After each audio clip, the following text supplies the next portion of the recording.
Deus quer trazer aos nossos corações.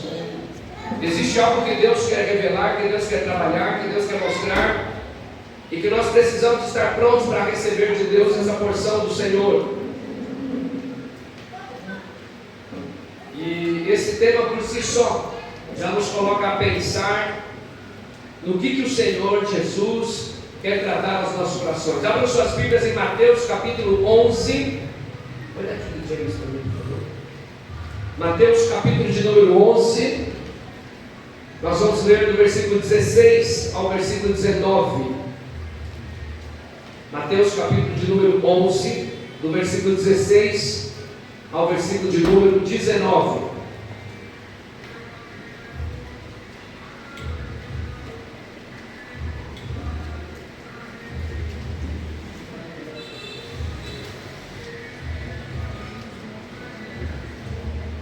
Todos acharam? Quem não achou vai acompanhando aqui em cima. Mateus capítulo 11, do versículo 16. Jesus ele diz assim, então vamos ler o 13, vamos começar do 13, para a gente entender um pouco desse contexto, de quando Jesus ele está falando a respeito de João.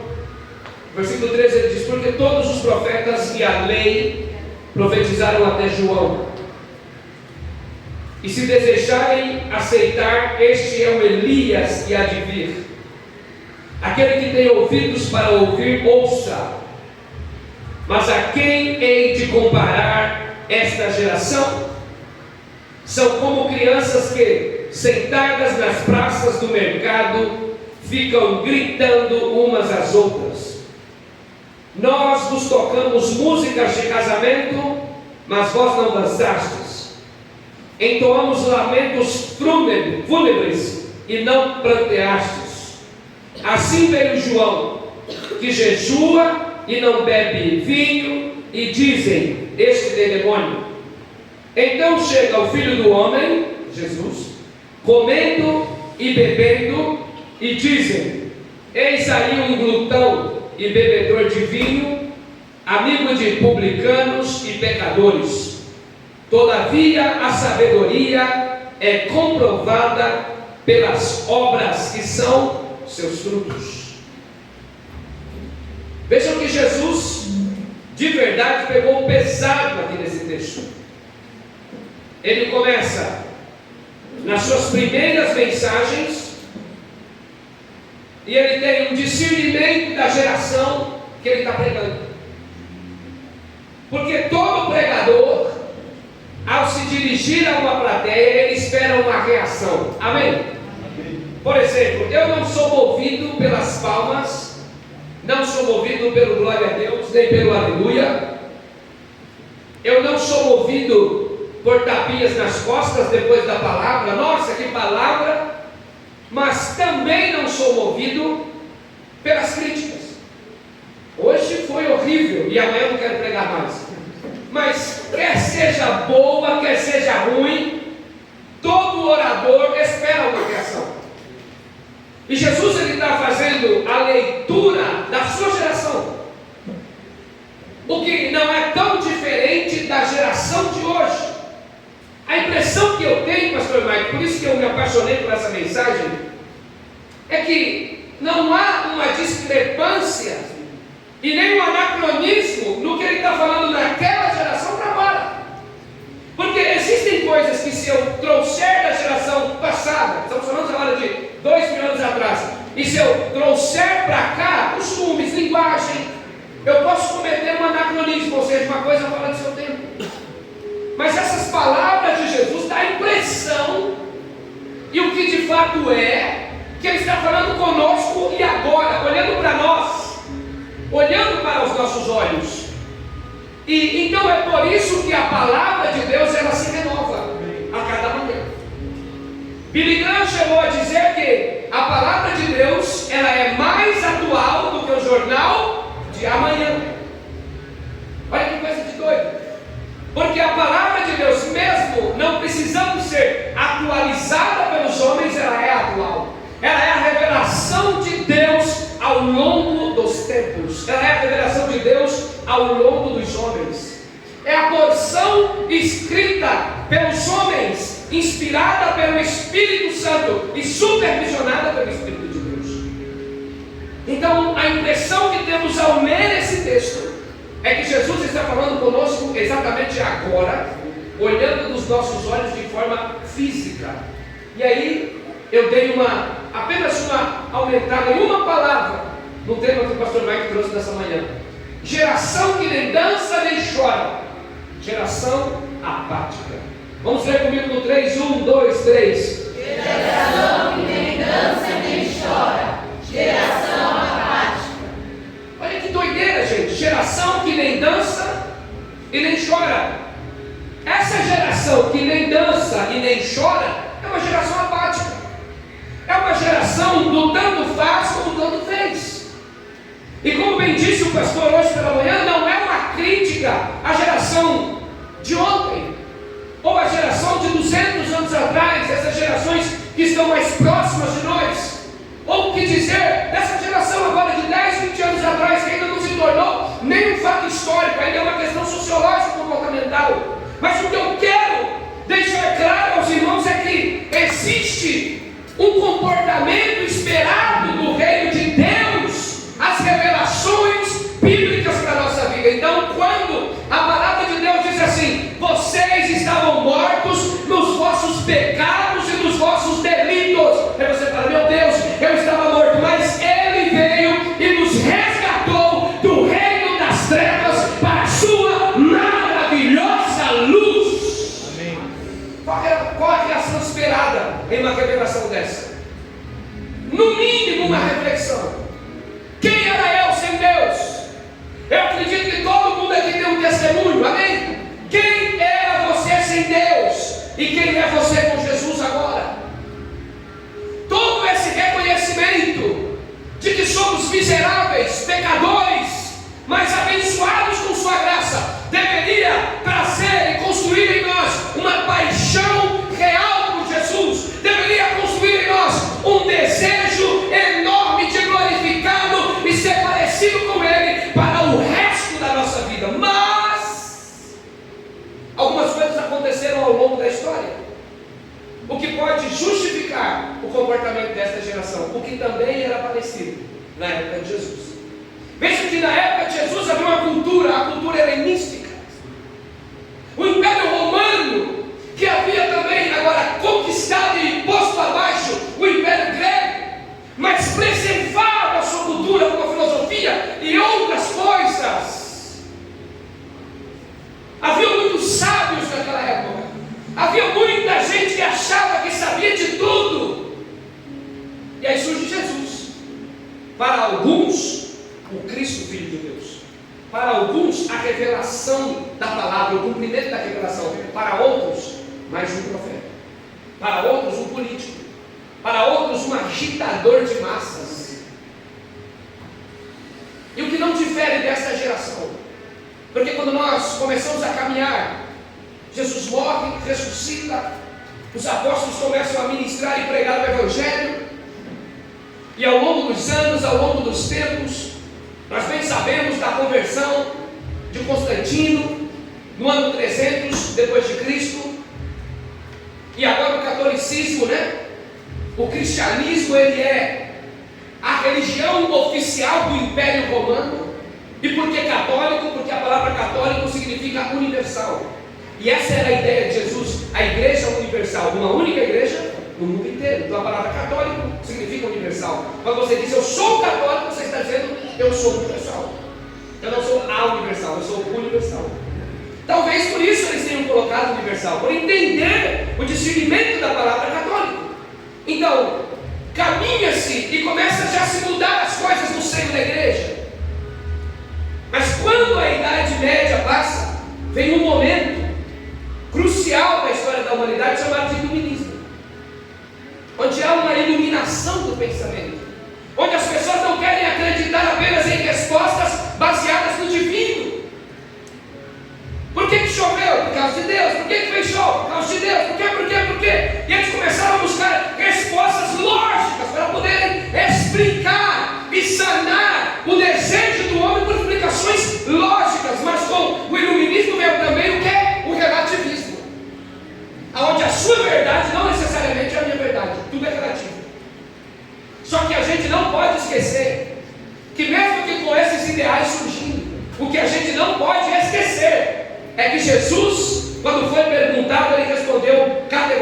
novamente: eu sou o caminho, eu sou a verdade e eu sou a vida. A igreja não pode se esquecer disso. Aleluia. Então não existe uma outra verdade que não seja Jesus. Não existe um outro caminho que não seja Jesus. E agora, durante anos e anos, há uma promessa de que Deus iria restaurar Israel. E agora Jesus já está pregando o reino, mas ele dá de cara com uma geração apática. E a melhor maneira dele explicar isso é o seguinte: olha, vocês não têm reação. Tocamos músicas de casamento, diga casamento. Quem gosta de ir em casamento aqui? Deixa eu ver, quem gosta? É bom demais, não é? Principalmente se você não estiver envolvido com a festa. Se você não for parente de ninguém, melhor ainda. Porque você só tem uma obrigação: dar risada e comer. Agora, quem faz a festa não come, paga a cara, ainda tem que ouvir chateação no outro dia de alguém falando mal da sua festa. É verdade ou não é? Casamento, aniversário de 15 anos, você só sofre. Mas quem vai só como convidado é só se alegrar, é só dar risada. Mas olha o que Jesus está dizendo: tocamos músicas de casamento e ninguém dançou. Irmãos, tem alguma coisa errada quando você vai na festa e ninguém dança, mesmo festa de crente. Você não é obrigado a colocar Ludmilla no final do seu aniversário de crente para dançar, basta colocar divisa de fogo. Divisa de fogo, aí os crentes começam. Presta atenção, mas ele está dizendo: mesmo com as músicas de casamento, vocês não dançaram, não houve nenhuma reação de festa e nenhuma reação de alegria. Por um momento eu posso pensar: bom, esse povo não é um povo festeiro, e eu vou respeitar esse povo. Ele não é festeiro, não gosta de festa. Então esse povo deve ser aquele povo que quando alguém está sofrendo, ele vai na casa da pessoa e diz: ó, estou com você, vamos chorar junto, estou te emprestando meu ombro, o que você precisa para a gente caminhar?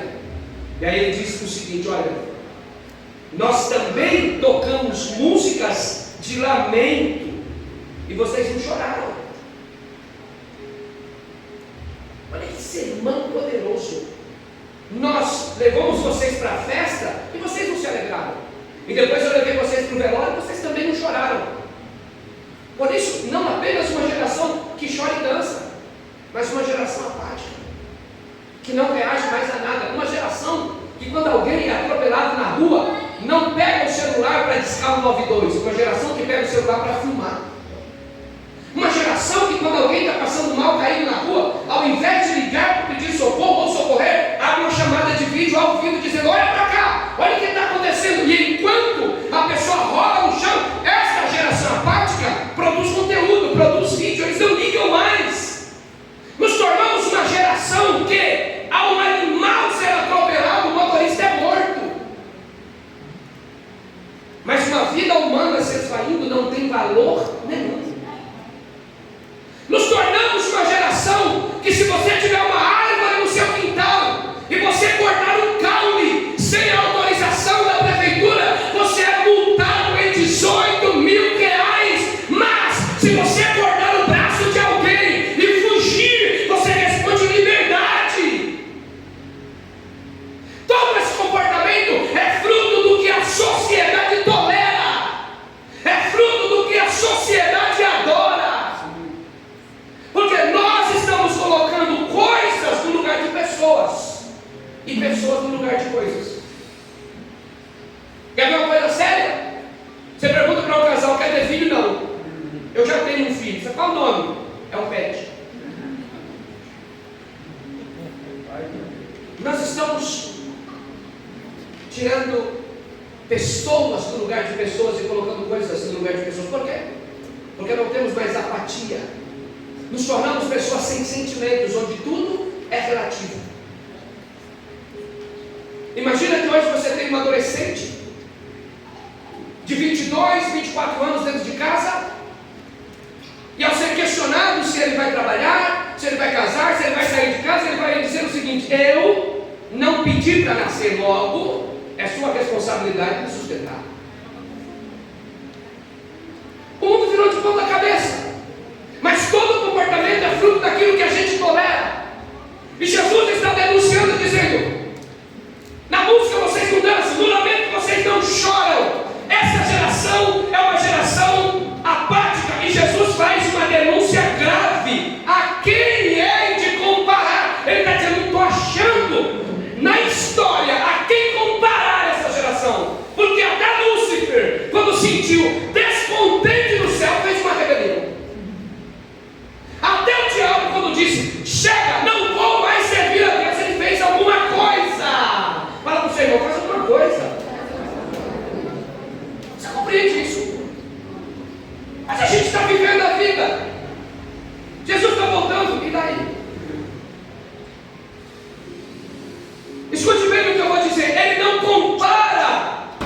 pecadores escandalosos.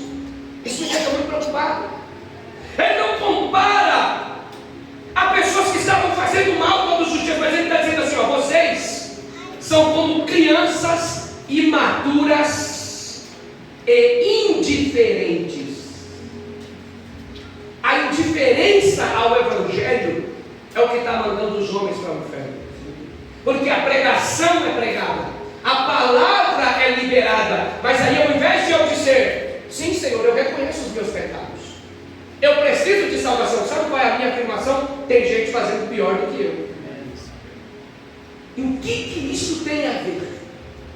Se tem alguém fazendo pior do que eu, Deus vai cobrar de mim a minha parte e do outro a parte dele. E se eu tenho consciência de que eu estou fazendo errado, eu sei que eu vou para o inferno.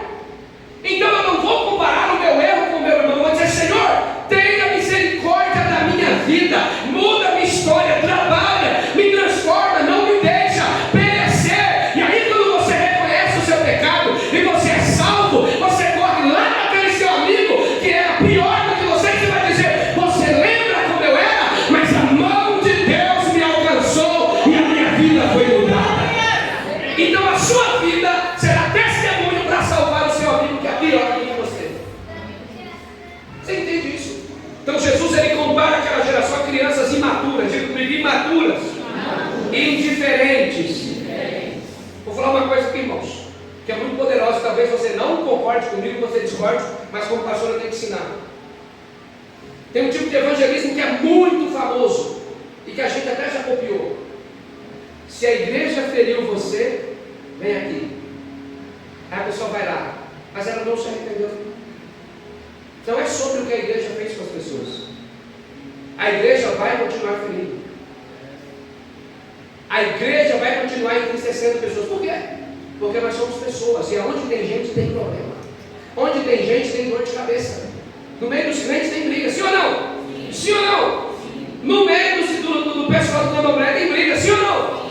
Na igreja católica tem briga. Sim ou não? No espiritismo tem briga. Sim ou não? Nos ateus tem briga. Sim ou não? Isso é uma questão relacional. Mas o fato de eu não concordar com o meu irmão, eu não posso deixar Jesus, porque o meu irmão não me comprou, não me salvou, não me perdoou e não escreveu o meu nome no livro da vida. Então está dizendo: olha, essa geração se comporta como crianças imaturas, querendo resolver coisas que nem eu quero resolver. Eu não quero reformar vocês.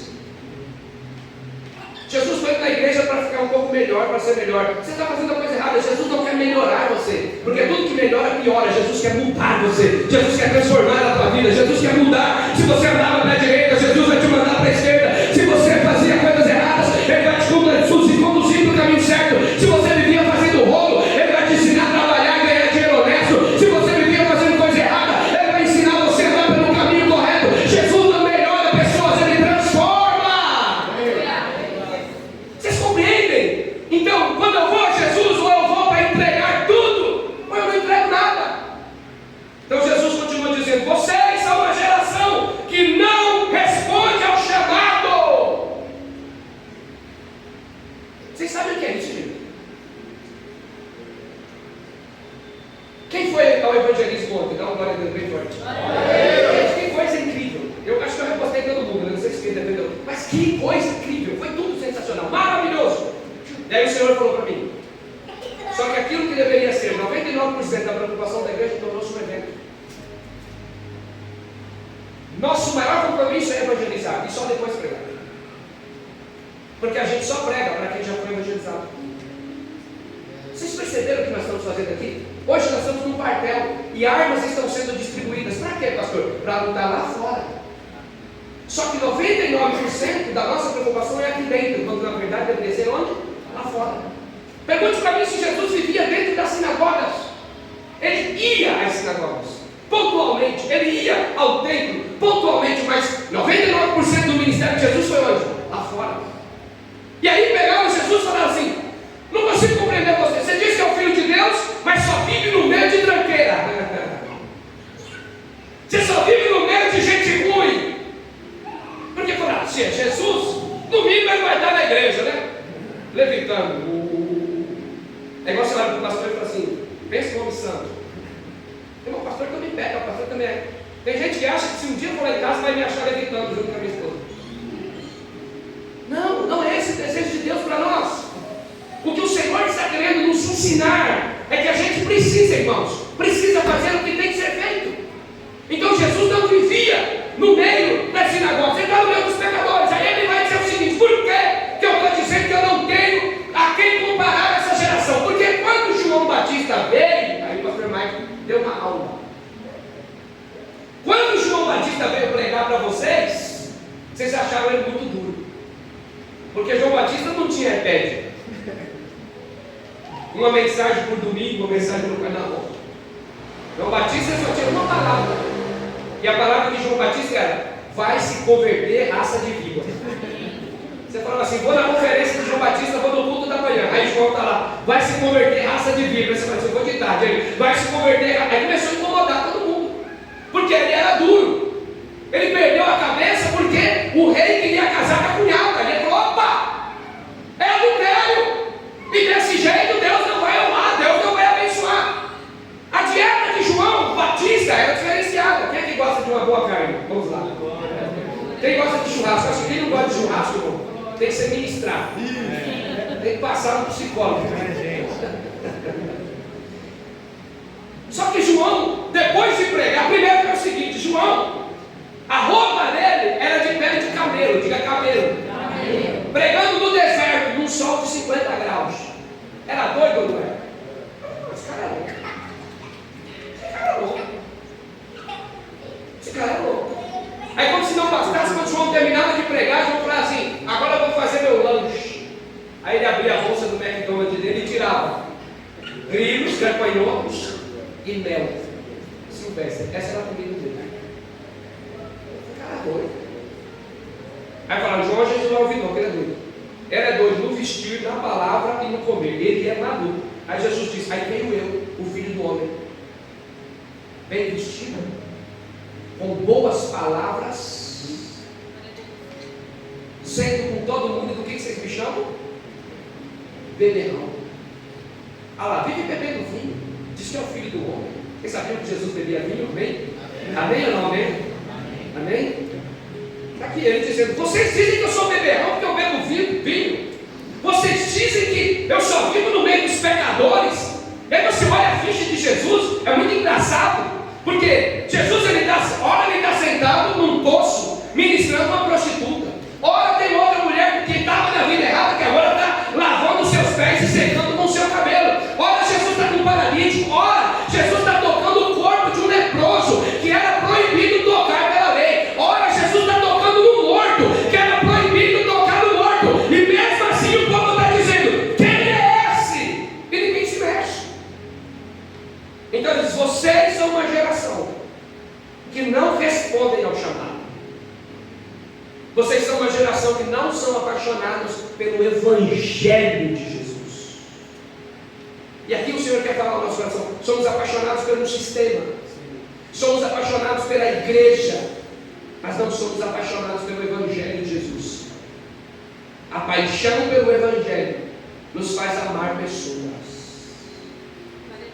A paixão pelo Evangelho nos faz sentir falta das pessoas e não da oferta delas, e não do dízimo delas. A paixão pelo Evangelho nos faz olhar para as pessoas e dizer: Deus tem um plano na sua vida. A paixão pelo Evangelho, quando alguém precisa de uma camisa, você dá também a blusa de frio. A paixão pelo Evangelho, quando alguém precisa ir até Guaianazes, você leva até Itaquera. Jesus está dizendo: um Evangelho que não muda pessoas não é um Evangelho de verdade. Porque o que a palavra de Deus vai dizer? Quando o Evangelho chega na vida de alguém, quem roubava não rouba mais, quem mentia não mente mais, quem passava alguém para trás não passa mais, quem adulterava não adultera mais, porque o Evangelho é o poder de Deus para a salvação de todo aquele que nele crê. O Evangelho transforma. Amém. Vocês compreendem que ele está dizendo? Vocês não respondem ao chamado. Eu vou na igreja 2 vezes, uma vez, estou de boa, estou suave. Não é assim? A gente canta aqui, dá vontade de pular, todo mundo sentado. Aí tem o velório: vou não, já morreu mesmo. Onde está o seu sentimento, meu irmão? Você percebeu que a gente está frio? Na vida, nas relações, estou falando do mundo. Você percebeu que a gente está frio? Nada é problema nosso, é problema seu. É você que está com problema, não sou eu. Sabe, a gente começa a repetir o discurso do mundo. Quer ver um clássico que vocês vão querer me matar? O crente, bandido bom é bandido morto. A gente é crente. Bandido bom é bandido salvo. Quando o Senhor vai lá e salva, e os amigos vão olhar e vai dizer: se Deus mudou a vida dele, não vai mudar a minha também. Pastor Mark pregou no presídio domingo passado, muitas almas aceitando Jesus. As pessoas precisam do Evangelho do Senhor. Ah, pastor, mas vai se preocupar? Vou me preocupar, porque Jesus disse: eu não vim para os bons, porque os bons não precisam de médico, eu vim para os doentes, irmão. A nossa geração está doente, mas a gente está repetindo o discurso dos outros. Isso é só um exemplo. Não, nós somos agentes de transformação. Quando alguém aponta alguém na comunidade e diz: aquele não tem jeito, você diz: tem. Se Jesus pegar ele, tem jeito. Se a mão de Deus for lá, vai ter jeito. Aleluia!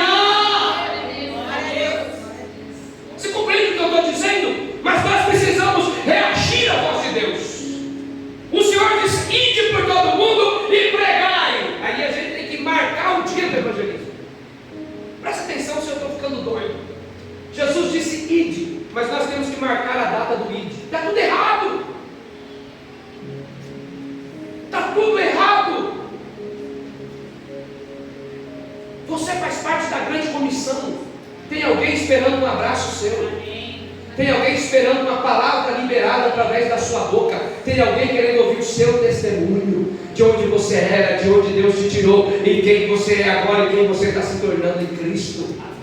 Quando nós abrimos a nossa boca para dizer quem nós éramos, as pessoas que vêm nos contar um problema enorme vão olhar para nós e dizer: meu Deus. Amém? Porque as pessoas estão vendo quem você é agora, mas não sabem quem você era. Quando eu conto meu testemunho, o pessoal fica doido. Quando eu digo: irmãos, você sabe como é que eu comecei já sendo pastor? Eu era gari. E daí? Salário justo, honesto. Aí depois de gari, o Senhor muda minha vida. Não estou brincando não. Lá na Aricanduva, a Aricanduva largava direto, filho. Direto. Aí quem ia lá com a pá, pegar barro e jogar no caminhão para abrir a Aricanduva de novo? A nossa equipe. E eu na Aricanduva com o barro na canela. Aí passava uma pergunta e o crente da Tiradentes: rapaz, pastor, meu Deus, me mata. Falei: Senhor, melhora a minha vida. Melhora a minha vida. Aí eu fui trabalhar num prédio como faxineiro,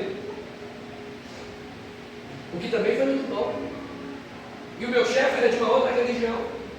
Então todo lugar que eu limpava, ele jogava uma coisinha e mandava me chamar. Você não viu isso?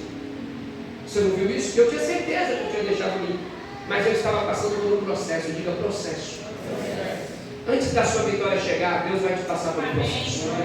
Antes da vitória chegar, Deus vai precisar amadurecer com você primeiro, saber se você está no time mesmo. Você compreende isso? Vamos falar a linguagem do Brasil. Antes de você ir para o campo, você tem que ficar no banco. Você tem que participar do treino. E quantos de nós estamos fugindo do treino? A gente só quer participar do jogo. E Deus quer você no treino. Você compreende o que Deus está dizendo para nós? E aí depois de faxineiro, eu falei: Senhor, muda minha vida.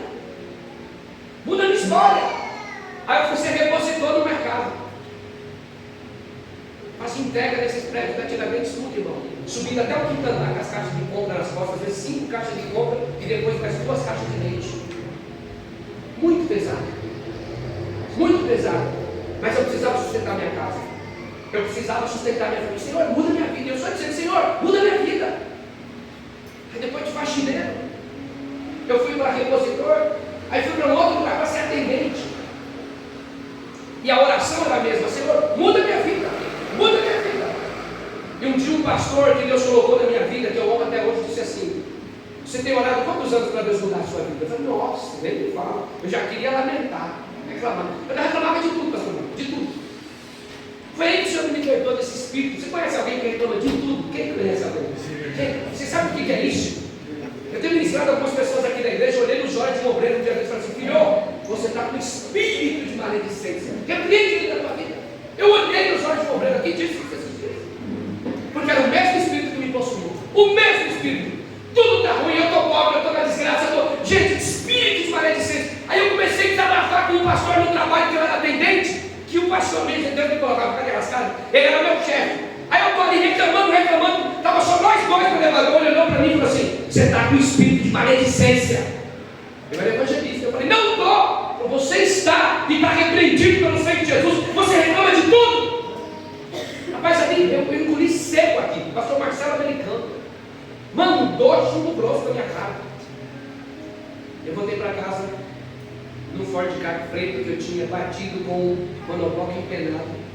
Eu tinha tanta sabedoria, eu comprei desse jeito, ainda pagava 780 por mês. Eu não sem sabedoria, sem direção. Aí esse pastor chegou para mim e disse assim: quanto tempo você está orando para Deus mudar a sua vida?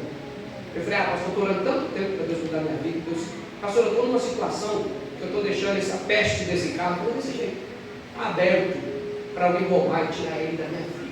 Eu não aguento mais. Ele pastor olhou para mim e falou assim: enquanto você não abençoar o que Deus te deu, Ele não vai mandar um novo para você. Eu comecei a alisar o carro. Olha para mim, amado irmão, tanto trabalho. Mas ele olhou para mim e disse assim: o que você está fazendo de diferente para Deus mudar a sua vida? Aquela pergunta me deixou em silêncio. Eu fazia campanha no monte, então eu não faltava nos cultos, eu pregava, eu tinha 3 DVD gravados de pregação, eu estava viajando para tudo que é lugar, eu tinha voltado da África. Mas eu estava: Senhor, muda minha vida, muda minha vida. E o pastor perguntou: o que você está fazendo para Deus mudar a sua vida? De novo, eu disse: nada. Já pensou em estudar? Já pensou em fazer alguma coisa diferente? Ah, pastor, mas ninguém na minha família foi para a faculdade. Você vai ser o primeiro. Ninguém na minha família tem curso técnico. Você vai ser o primeiro. Tem parente que disse que eu não ia dar em nada. Mas o Senhor não disse isso. O Senhor disse que vai fazer nova todas as coisas na sua vida e que nada está perdido. Posso ouvir um glória a Deus? Então você precisa reagir, meu irmão. Amém. Precisa reagir. Não adianta dizer: meu amado está vazio. E aí? O que você vai fazer amanhã?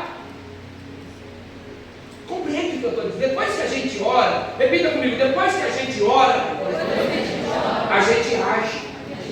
Deixa eu compartilhar um segredo que eu nunca tive coragem de compartilhar na igreja. Vou compartilhar hoje com a pastora não está aqui. Quem lembra quando eu comecei a fazer as nossas escolas bíblicas, que estavam bombando mesmo assim, 100 alunos na escola de domingo? Vocês lembram disso? Aí eu vou fazer uma outra pergunta para ver se vocês lembram.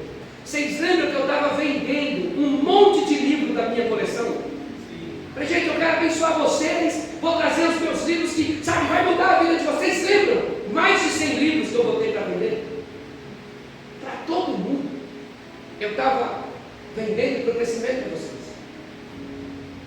Mas eu estava me sustentando, desfazendo do que eu tinha, para não precisar de ninguém. Você precisa se mexer.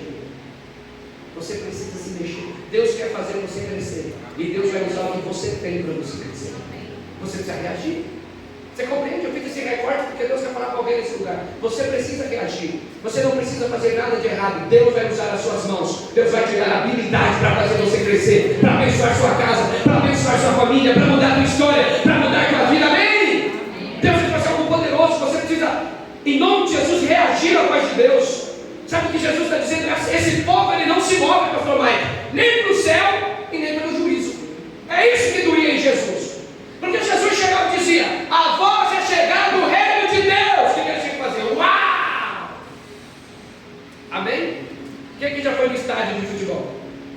Quem já foi? Levanta a mão para mim. Eu não sou contra, não. Eu vou também, graças a Deus. Talvez você não concorde com o meu time, mas esse é problema meu. Aleluia. Vocês podem falar o que quiser, mas ainda é o maior. Escuta bem o que eu vou lhe dizer. Quando você está num campo de futebol e o seu adversário entra, o que você faz?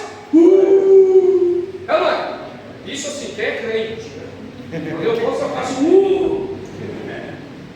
Os caras mandando o juiz para a glória e eu. Poxa vida. Mas quando o seu time entra, o que você faz? My Corinthians!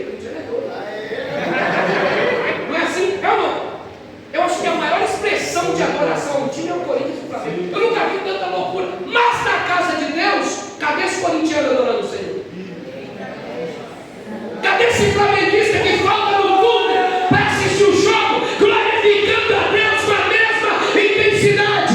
Talvez você já gritou nessa semana ou nesse final de semana pelo gol do seu time, mas deixa eu te perguntar, você já deu glória para Jesus aqui essa noite? Você já bateu palma de verdade ao único que vive e reina para sempre?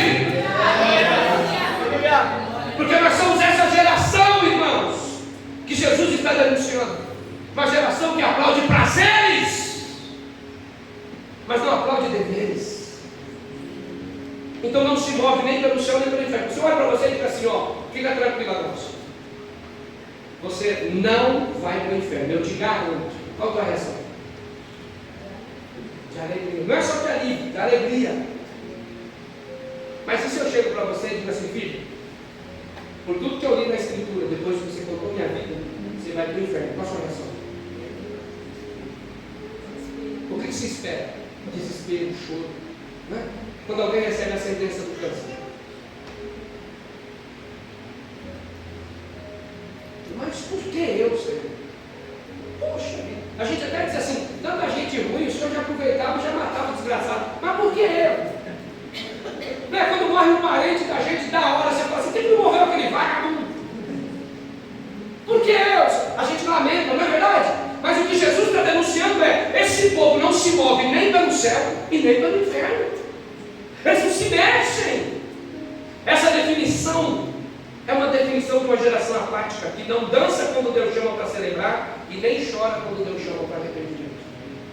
Qual foi a última vez que você dobrou o seu joelho e só chorou pelos seus pecados? Qual foi a última vez que nós não nos ajoelhamos como interesseiros nos pés de Deus? Me dá, me dá, me dá, me dá. E nos ajoelhamos como alguém gratos ao Senhor por sua graça e por sua misericórdia. Porque se Jesus não nos der nada, de hoje até o dia da nossa morte, ainda assim deveremos viver uma vida eterna de gratidão, porque Ele escreveu o nosso nome no livro da vida. Ele nos transportou no inferno e agora somos filhos amados do Pai. E o diabo não tem poder de tocar na nossa vida por causa dele. Quando que nós vamos parar de agir como interesseiros? Quando nós vamos parar de agir somente para pedir e nunca para agradecer? Então, eu quero perguntar para você, no fundo do meu coração, você é essa geração que não dança quando Deus chama para celebrar? Você é essa geração que não chora quando Deus chama ao arrependimento? E aí no versículo último, ele vai falar, no 16, que e no 19 ele vai dizer que essas coisas são demonstradas mediante os frutos. Então quem está alegre, canta. Amém? Sabe, quando você levanta cantando, a mulher vai do marido e fala assim, vixi. Ou pior ainda, quando a mulher amanhece cantando, vixi. Do nada a sua mulher amanhece cantando. Isso é um dos maiores sinais da volta de Jesus. Agora, se ela estiver cantando e amolando a faca,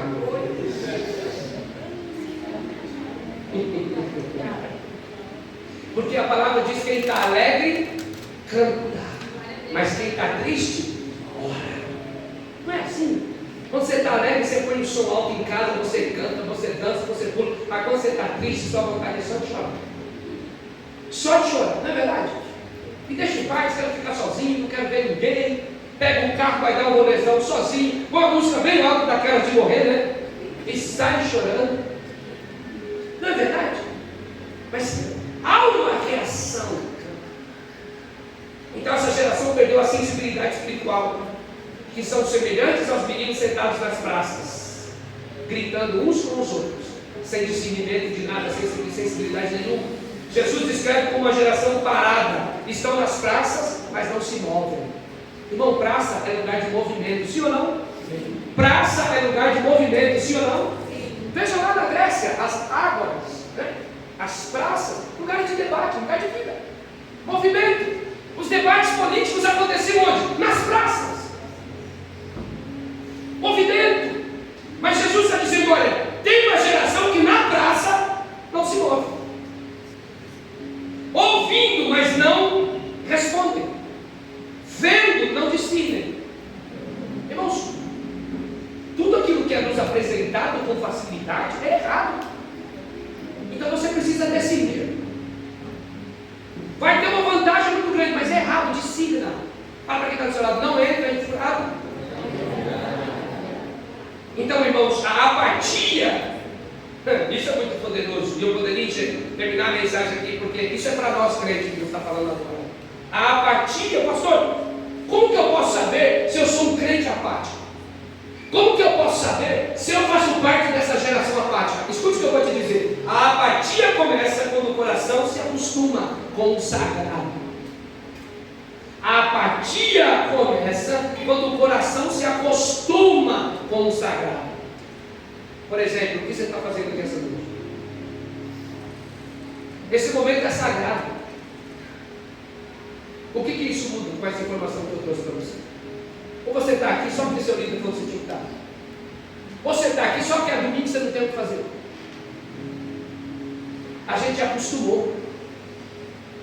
Nós acostumamos a viver, escute o que é muito poderoso e vai doer. Nós acostumamos a viver na casa de Deus sem a presença de Deus.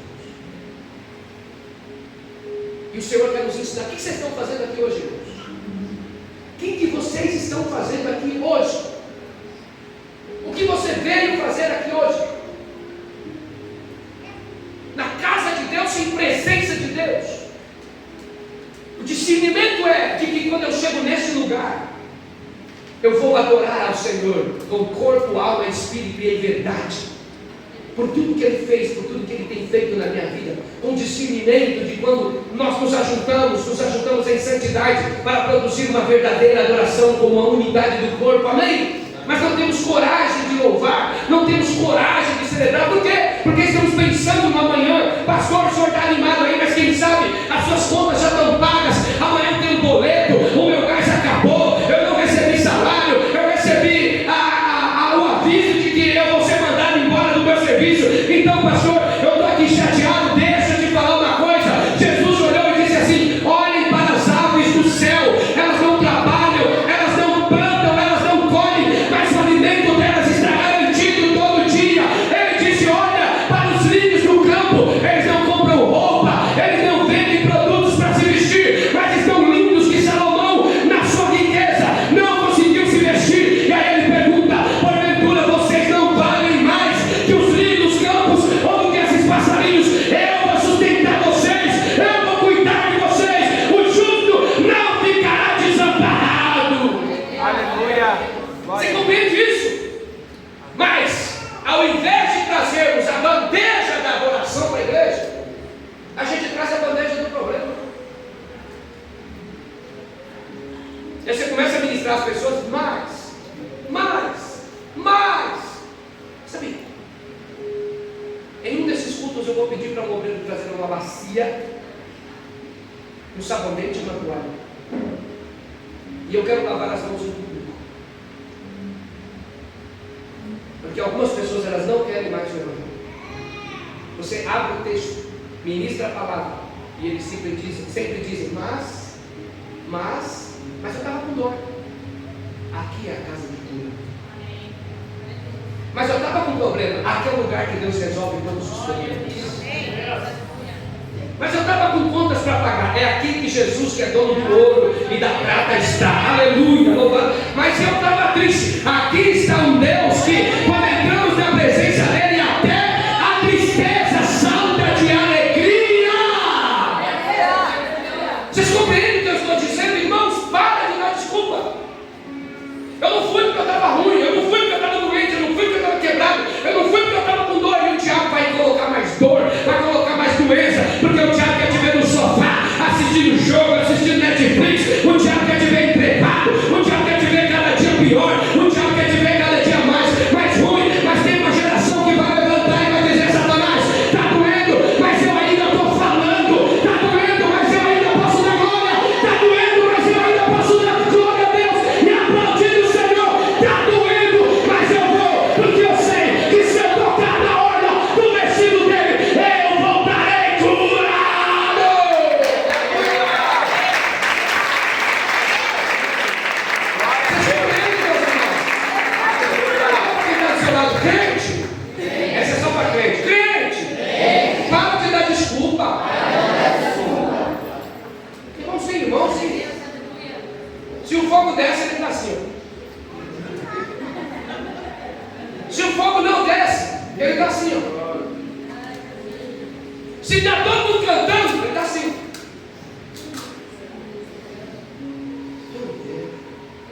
Foi por isso que Jesus falou: geração apática, não celebra a minha presença. Deixa eu perguntar uma coisa bem boba aqui hoje, bem bobinha. Quem gosta do Neymar? Levanta a mão. Do Neymar, gente. Quem gosta do Neymar? Ele pode estar jogando bem agora, tu gosta dele. Até eu que não gostava, gosto. Aí, em 5 minutos, o Neymar chega para visitar a nossa igreja. Só os adolescentes lá, fala nele, mano.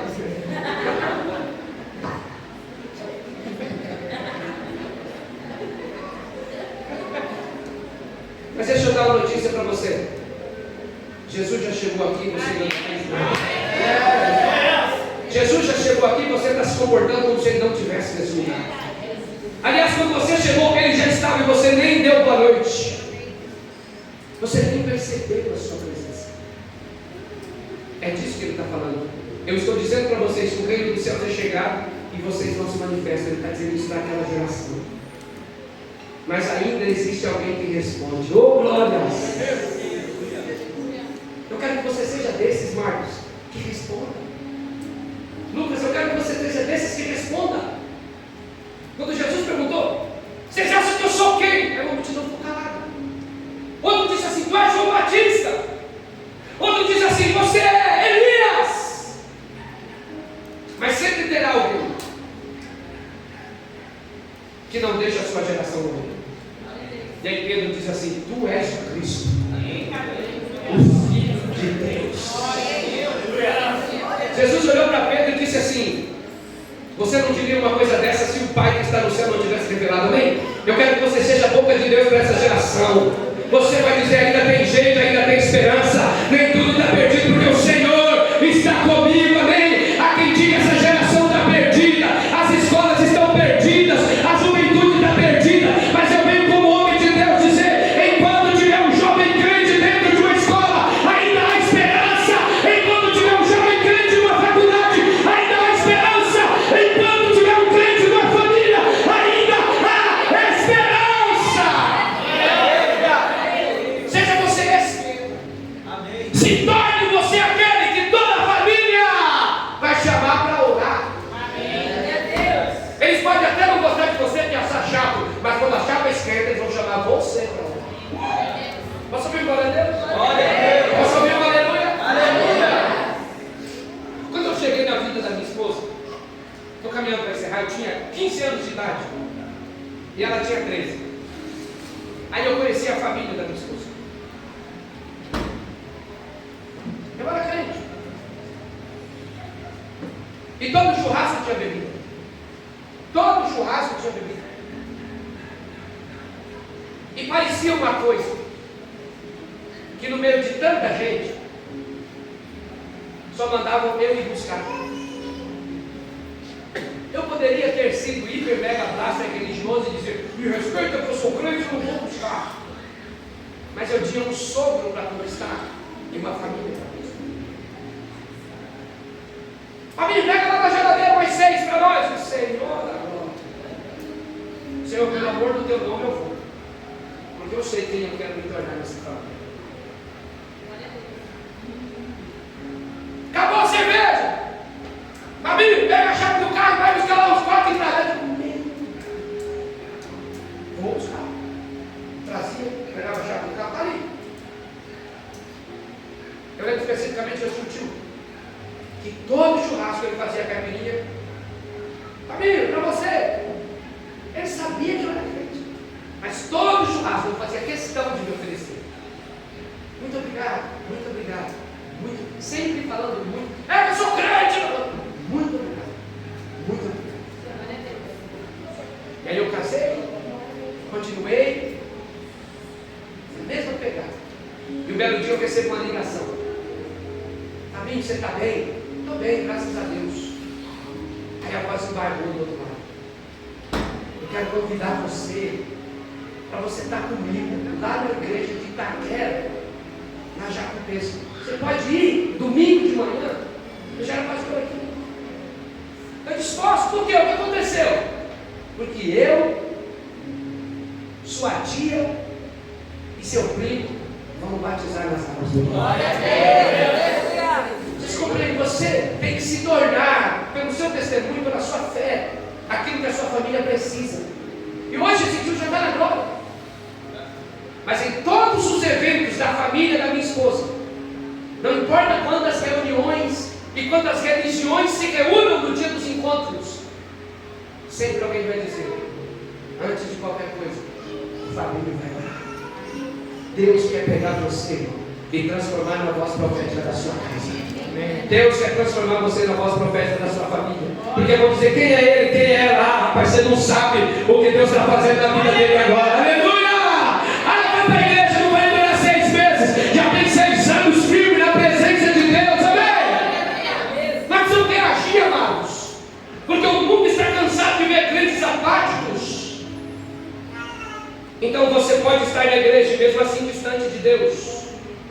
O pior estado do homem não é quando ele sente o pecado, mas quando ele já não sente mais nada. Então você peca livremente e a sua consciência já não acusa mais. Toda vez que a sua consciência acusa, é o Espírito Santo dizendo, eu ainda me importo com você. Faz isso não. Quem é que já errou, sabendo que estava errado, e o Espírito falando, quem já fez isso? E depois dá uma tristeza, né? De que você poderia ter feito diferente. Ontem eu estava ministrando um homem, pastor Marcos, e no melhor momento da vida dele, quando ele começou a ser encarregado da empresa, ele começou a trair a esposa. No melhor momento, uma mulher que empurrava carro velho com ele, agora no momento de glória ele começou a trair a esposa. Aí foi mandado embora do serviço, por justa causa, perdeu tudo. Agora já tem quase 10 anos que ele foi restaurado pelo Senhor, que Deus restaurou o casamento dele. Mas ontem, especificamente, ele me disse, Fabinho, quando eu me lembro de que eu chegava em casa e eu tinha acabado de trair minha esposa, e ela fazia minha comida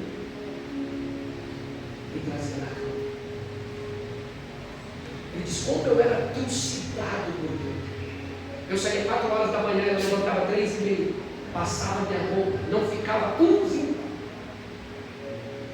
Eu colocava o meu café em cima da mesa. Como aquilo doía. Ele disse, por algumas vezes até pensei em morrer, mas graças a Deus que o Senhor me resgatou, que o Senhor mudou a minha vida, o Senhor mudou a minha história. Deixa eu te falar uma coisa, Jesus pode mudar a tua vida. Glória a Deus. Os seus pecados não definem o que Deus pode fazer com você daqui para frente. Então o Espírito de Deus, Jesus ele disse, olha, Spurgeon disse o seguinte, quando você para de sentir o pecado, é porque o Espírito Santo já não está mais com você. Então aproveite a conversão de Deus. Quando aquela vozinha diz assim, não, não faça não, é Deus falando. Quando aquela vozinha diz assim, não se meta nisso, é Deus falando. Para não nos tornarmos uma geração que sempre tem desculpas. Nada satisfaz essa geração. Você já percebeu isso? Nada. Nada. Geração de iPhone, iPad, PlayStation. O que mais? Tem mais alguma coisa mais atual que o velhinho aqui não deixa saber? O quê? Dinheiro não tem. Isso é mais difícil. O resto ele passa tudo no cartão, não é? Play 4 já tem 5, mulher. iPhone 17. Nada assume dessa geração, nada.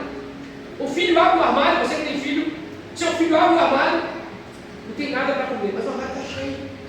Quem já passou por isso? Tem nada para comer nessa casa. Meu Deus. Geração que não se satisfaz com nada, nós temos tudo. Nós temos tudo, mas não nos satisfazemos com absolutamente nada.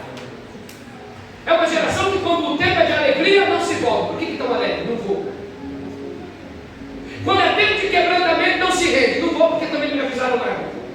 Uma geração que só critica, mas que não se converte. O problema não está na mensagem, mas no coração endurecido. Quando Deus começa a falar, a gente tranca o coração. Quem é ele? Quem ele pensa que é? O que ele acha que está falando? Eu sou alguém que, enquanto escrevia essa mensagem para vocês, Deus me corrigia através dela. Porque a palavra de Deus é uma espada de 2 gumes. Ela corta para lá e ela corta para cá. Quando eu ensino o homem a ser bom marido, primeiro eu tenho que olhar para ver se eu estou sendo bom marido. estou dizendo isso. O coração do homem é uma fábrica de desculpas. Anote isso, o coração do homem é uma fábrica de desculpas quando ele não quer se submeter a Deus. Ele dá desculpa para tudo. Eu lembro que no penúltimo dia da campanha do monte que a gente fez, nós subimos com 52 pessoas. E eu corrigi um dos nossos obreiros, eu disse assim: por que o senhor não foi com a gente para a campanha do monte? Porque eu estava trabalhando, cheguei muito cansado. Não é desculpa perfeita? Eu estava trabalhando, gente, é um homem. Não é desculpa perfeita? Eu não sei que ousadia que me deu, que eu olhei para ele e falei: ai, o senhor está trabalhando. Precisava descansar, né? Eu não. Eu subi com 52 vagabundos. Calma, pastor. Quando você disse que você estava trabalhando, os outros 52 que foram, não vagabundos. Não! São pessoas que, apesar do trabalho, reconhecem que estão cansados do trabalho que Deus lhe deu. Estão cansados de um trabalho que sustenta a sua casa. Para de dar desculpa do trabalho, irmão. Seu trabalho é bênção de Deus. Você vai chegar aqui com o sovaco fedendo mesmo, 9h30, 8h40, mas vai dar glória a Deus pela saúde que Ele te deu, pela vida que Ele te deu. Você está cansado porque Deus te deu trabalho. E os que dizem que estão cansados de preguiça? Hoje você não precisa ir na porta da tua empresa. Está pegando, deixa meu currículo. Irmão, você mandou o currículo, vou mandar. Nem online ele consegue fazer. Não, preguiça tão desgraçado. E nem online ele consegue fazer. E se a esposa trabalhar, piorou. Deus quer mudar a tua história. Deus quer mudar a tua vida. Deus quer mudar a tua sentença. João Batista veio com austeridade e foi rejeitado. Jesus veio com proximidade e foi rejeitado. É aquela ideia do pastor que fica recluso, quer mostrar. O pastor que está com todo mundo se valoriza.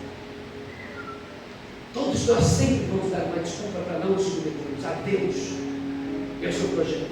Ou seja, não era o método, porque João era ruim, João era bravo, Jesus era bonzinho.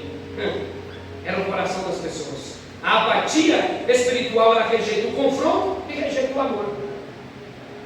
Por que o pastor está me chamando tanta atenção? Aí você está fazendo tudo certo, o pastor está lá, abraça, beija. Por que ele está tão próximo de mim, hein? Deve querer meu dízimo. Essa é a geração que rejeita o confronto e rejeita o amor. Então o que dá para esse povo? O que dá para esse povo? A mãe fala: vem aqui que eu vou te dar uma sua. Pula fora. Vem aqui que eu te dou um abraço. É o adolescente de hoje? Eu não gosto de abraço, né? Tenta abraçar seu filho. Tem algumas ressalvas. Eu tenho um filho que gosta de abraço. Mas tenta abraçar, eu tenho outros que não. Mas tenta abraçar seus filhos. Não é verdade? Aí quando você está bem nervoso, o que teu filho faz? Abraço, abraço. O que daremos a essa geração? Jesus está dizendo: olha, eles rejeitam o confronto, também rejeitam o amor. Quem não quer Deus sempre encontrará uma justificativa para rejeitá-lo. Por exemplo, você quer aceitar Jesus como seu Salvador hoje? Hoje não, pastor, porque eu faço muita coisa errada. É por isso que você precisa de Jesus. É só por isso. Quem de vocês, chegando todo sujo de barro em casa, se lava na calçada para depois ir para o chuveiro? A gente vai para o chuveiro sujo, porque chuveiro é lugar de ser limpo. Ninguém vem para Jesus limpo. A gente vem sujo, porque Jesus nos limpa, Jesus nos transforma, Jesus nos sara, Jesus transforma a nossa vida. Você compreende isso? Então, damos desculpa para nos rebeliar contra Deus. E deixa eu dizer uma coisa séria: a apatia é uma forma disfarçada de rebelião. É uma geração que não é neutra, ela é resistente, ela não decide, ela não se impede. Eu não vou falar de candidato A nem de candidato B, mas sabe aquela pessoa que diz assim: eu sou da terceira via? Essa é a pessoa mais perigosa do mundo. Ele é mais perigoso que o de direita e ele é mais perigoso que o de esquerda, porque ele é o Maria da tripulação. Eu sou neutro. Mentira! Não tem como ser neutro. Crente não consegue ser neutro em nada, porque a Bíblia é clara. Pastor, pode adulterar? Eu sou neutro. Pastor, pode ter mais uma mulher? Eu sou neutro. Pastor, pode ter duas namoradas? Eu sou neutro. Não, a palavra é clara. Pastor, pode abortar? Eu sou neutro. Não, a palavra é clara.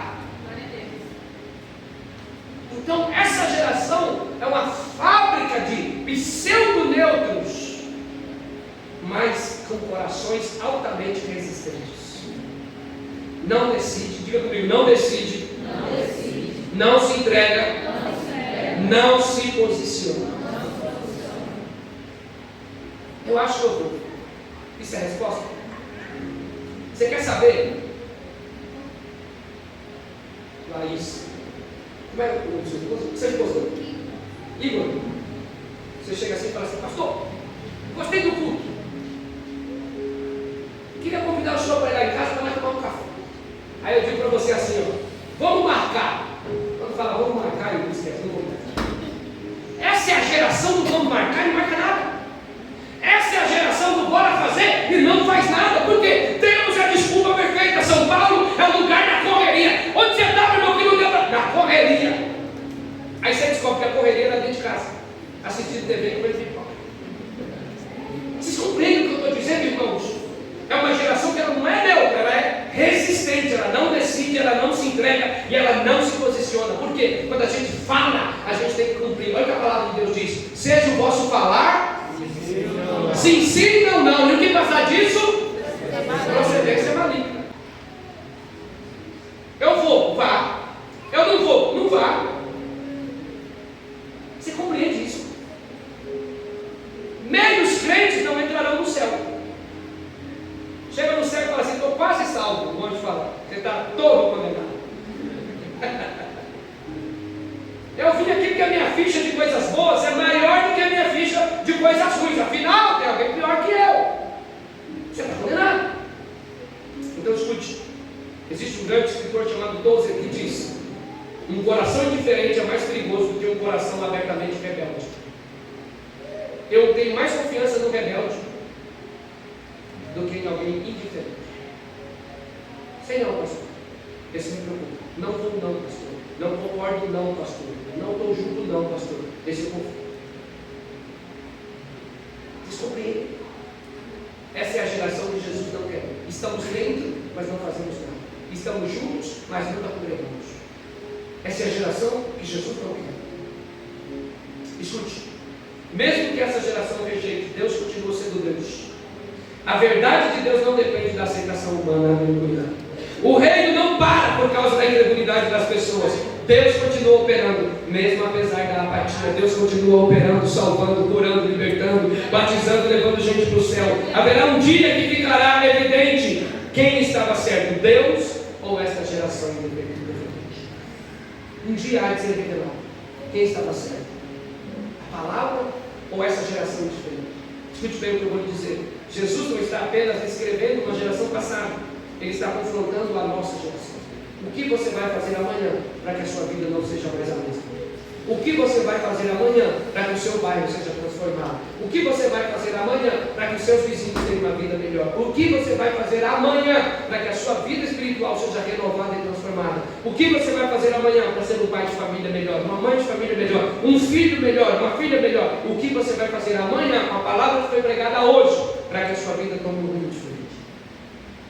Não é sobre o que você ouviu hoje, é o que você vai fazer amanhã com aquilo que você ouviu. Olhar para dentro de você e dizer assim: Senhor, essa palavra foi para mim, eu a recebo. Me ajuda a torná-la prática na minha vida. Então Ele está confrontando a nossa geração, que é uma geração que escuta. Diga comigo: escuta, mas não muda. Presencia, mas não se rende. Participa, mas não se entrega. Uma geração que não dança e não chora.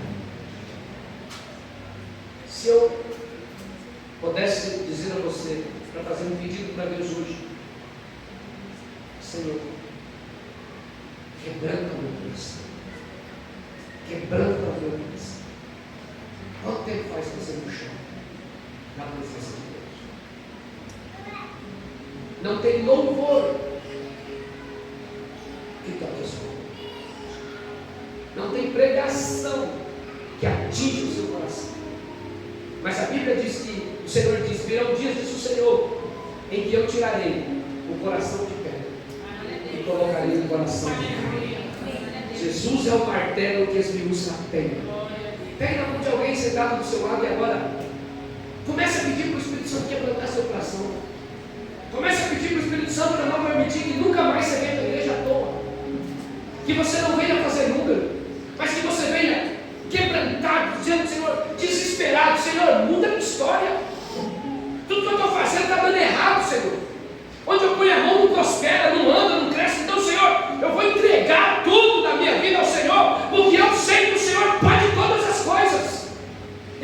estiver com o Senhor, eu posso todas as coisas naquele que me fortalece. Talvez a sua carne esteja gritando pelo pecado, mas você pode dizer: Senhor, eu vou submeter os meus desejos ao Senhor, eu vou fazer tudo certo, eu vou honrar minha mulher, eu vou honrar meu marido, eu vou casar direitinho, Senhor, eu não vou fazer besteira. Sabe, é hora de se quebrantar, é hora de você olhar para você mesmo e dizer: Senhor, minha vida não está boa, minha vida espiritual não está boa. Meu irmão, a sua vida material, financeira, emocional, ela vai passar a ser um reflexo da sua vida com Deus. Não é normal que todas as áreas da sua vida estejam quebradas. Deus quer resgatá-lo, amém? Mas a primeira coisa que Deus quer fazer é chamar você para perto dele. Deus não prospera pessoas que estão longe, Deus não cura pessoas que estão longe. Não existe médico que faça cirurgia com pessoas longe, Ele quer você perto. Quebra o seu coração, quebra o seu coração nesta noite, porque a religião não pode mudar a tua vida. Virar crente não muda a vida de ninguém. O que muda a vida é ter Jesus de verdade no seu coração. É dizer: eu sou pecador, eu sei que eu sou, mas Deus está fazendo algo poderoso na minha vida. Eu não sou aquilo que eu gostaria de ser, mas com certeza eu não sou aquilo que eu era. Eu estou sendo mudado e tocado pelo Espírito Santo. Então, meu irmão, comece a pedir isso para Deus agora: Senhor, me transforma. Me ajuda a dizer não a quem eu só digo sim. Me ajuda a dizer não para essas situações que têm me cercado, esses amigos, Senhor, que não saem do meu pé, só me oferecendo coisas que me afastam do Senhor, da minha casa e da minha família. Jesus, tira esses amigos para longe, me dá amigo de verdade, Senhor. Sabe aquele que só chega no dia 5 para roubar teu pagamento? Tira, Senhor, da minha vida essas pessoas, porque está roubando o dinheiro da minha casa, o dinheiro da minha família, Senhor. Não, eu não aceito. Sabe, o seu dinheiro é para passear com a sua família, não é para patrocinar vagabundo no boteco. O seu dinheiro é para ir no shopping com a tua filha. Deus está tocando no teu coração e dizendo: até quando vamos abençoar os outros e esquecer de quem está dentro da nossa casa? Sabe, homens que quando saem com outros homens querem pagar tudo, mas quando a mulher pega uma coxinha, reclama. Honra a tua casa, meu irmão. Mulheres que montam uma mesa bonita para receber a família dos outros, mas a sua família é servida em pratos quebrados e rachados. Em nome de Jesus, tenha um coração quebrantado, coloca o melhor na tua casa, na tua família. A visita vai comer no prato que tiver, mas o melhor prato é do teu filho, da tua mulher, é do teu marido. A melhor fronha do travesseiro é para quem está com você todo dia. O melhor cobertor é para quem está dentro da tua casa. A melhor toalha é para quem está com você. Deus está querendo quebrar essas coisas de nós. Pastor, mas se eu botar tudo para fora, vai bagunçar, vai ficar velho. Quando ficar velho, Deus vai te dar condição, você vai mudar tudo novo de novo. Amém. Pede esse coração para Deus.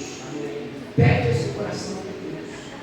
Um coração totalmente transformado. Então, hoje Deus está chamando você a sair da apatia. Aperta a mão de alguém. Deus está chamando você para sair da apatia. Volte a ter sentimentos. Volte a se incomodar com a injustiça. Volte a se incomodar com a injustiça. Não vá atrás da cabeça dos outros. Volte a se incomodar com a injustiça. Amém? Você não pode ser injusto e concordar com a injustiça. Volte, volte, volte. Esse é o coração de Jesus, um coração misericordioso, um coração amoroso, um coração bondoso. Volte a sentir a presença de Deus. Se recuse a sair da igreja sem que tenha dado pelo menos um abraço de Jesus. E às vezes você abraçará Jesus através do abraço da vida do seu irmão. Sabe aquele dia que você só precisa de um abraço? Nem precisa de nenhuma palavra. Teve um culto esses dias que o pastor desceu e começou a colocar as pessoas para se abraçar. Continua de lugar, ouvindo o que ele falou. Começou a colocar as pessoas para se abraçar. Mas eu estava tão triste aquele culto, tão triste. Mas como eu só fico sorrindo, quando eu vi aquele abraço, eu disse: Senhor, me dá um abraço hoje. Mas que não seja nenhum dos obreiros. Porque se eles me veem meio chateados, eles vêm me abraçar. Obrigado, graças a Deus por isso. Com esse me abandonasse. Senhor, me dá um abraço desse aí, desse que o pastor está botando o corpo para se abraçar. Tem que ser alguém que não é de costume. Aí acabou o momento dos abraços, todo mundo sentou. levou um 18 abraços. Falei, roubou o meu. Eu sentei e fiquei ali sentado. Aí veio uma menina, quantos anos tem a Rebeca? Veio uma menina de 11 anos. Depois que acabou todo o movimento, ficou ali do meu lado, minha cara disse, e passou uns 5 minutos na minha cara disse, no meio. Sushi, bom, deixa, né? As crianças vivem aqui nessa careca. Aí, passados uns 4, 5 minutos, o Senhor falou para mim, você não queria um abraço? Eu estou cuidando de você. Amado, você pode ser usado pelo Senhor para transformar a vida sem você saber. Igual eu, foi Jesus. Eu não gosto de homem, foi Jesus. Recebo porque foi ele, foi eu não. Você compreende que Deus quer mudar a nossa história, nos tornar mais humanos. A apatia tem que sair hoje de nós. Às vezes você tem que tomar as dores das pessoas, o nome de Deus. Domingo passado eu estava aqui, irmãos, de deixar meu filho para o ensaio. Quando eu entrei no carro para ir para casa para tomar banho, para voltar para o culto, um dos nossos irmãos fez a curva bem devagarinho e encostou em 2 adolescentes, as meninas voaram no chão. Aí eu estou olhando no retrovisor.